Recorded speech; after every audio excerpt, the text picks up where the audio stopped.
Our first piece is dedicated to the one and only king of rock and roll, Elvis Presley. Although he died more than 40 years ago, his life and legacy continues to live on. And a new book celebrates Elvis's own Jewish roots and the influence of his vast Jewish inner circle that goes back to his days of childhood poverty. Here's more in my next report.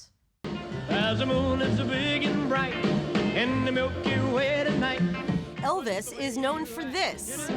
Got a lot of living to do, whole lot of loving to do. Come on. And this. Oh, she's rider. Oh. But not this. Gladys had told Elvis, when she sat him down when he was a teenager or younger, probably younger, and said, Elvis, you know, we have Jewish blood, but I don't want you to tell people because people don't like Jews. Historian, professor, and author Roselle Kline Chartock has documented the Jewish world of Elvis Presley in her new book of the same title.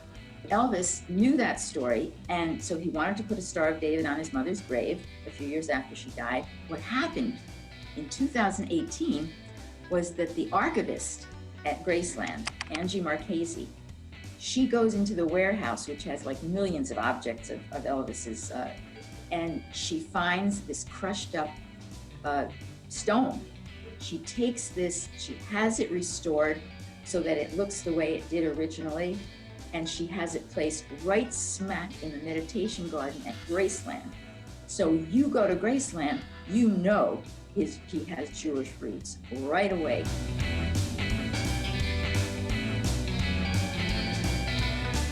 What's more is that according to Jewish law, Elvis was a Jew. In the 1850s, a woman by the name of Nancy Burdine, we don't know if that's her exact name, was a Lithuanian Jew who came to Memphis.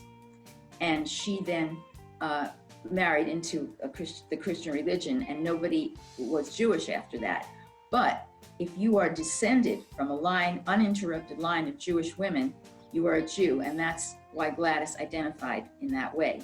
For Roselle, a lover of 40s and 50s fashion, she says the key that unlocked her several-year journey of discovery was a curious bedside Google search, Elvis Presley tailor.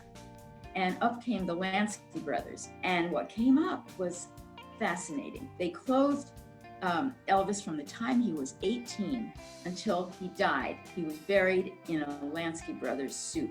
Bernard and Elvis were tight. Hal Lansky, who's the son of Bernard, he told me wonderful stories. I met him when I was down in Memphis.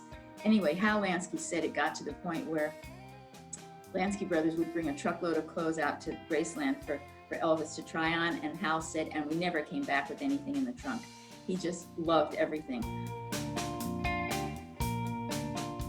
At age 13, when Elvis and his family moved to Memphis from Tupelo, Mississippi, they lived downstairs from and became dear friends with Rabbi Alfred Fructor and his family. What Elvis ended up being was their Shabbos goy. We now say Shabbos helper, of course. But Elvis turned their lights on and did all kinds of things for them. And Jeanette, who's the rabbi's wife, said that Elvis would come and sit with them at Friday dinner. He would eat the gefilte fish and simmus, and he loved to have his peanut butter and banana sandwiches on challah. So he learned about the Jewish religion from this rabbi, and they loved him and he loved them. Don't be cruel to a heart is true. And the Presleys were so poor that they didn't have a phonograph and they didn't have a telephone. So when he did his first breakthrough record, That's All Right Mama, he had to listen to his record, he had to borrow their phonograph, and all of the congratulations calls came in from the rabbi's apartment. And so Elvis would go upstairs and talk to the people on the rabbi's phone.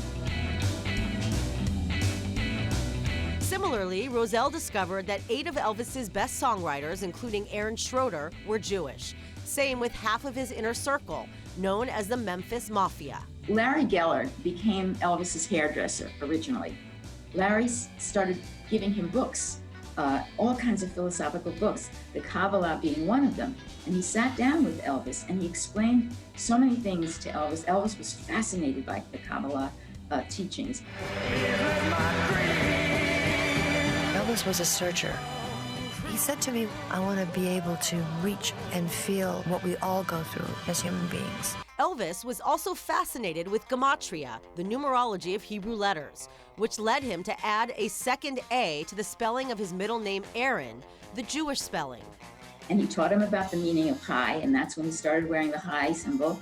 And he taught him about the meaning of his name, Elvis, El, God. I mean, Elvis loved learning. Hey, Tex, give this boy a guitar and let's hear him sing. Up you go, hop along. So you're saying He was a pimply-faced,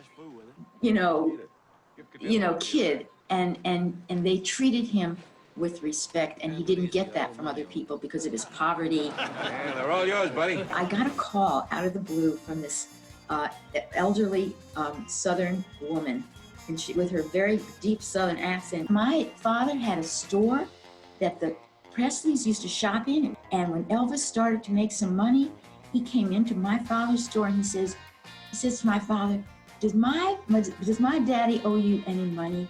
Because I want him to make sure he's paid up. Crying all the time.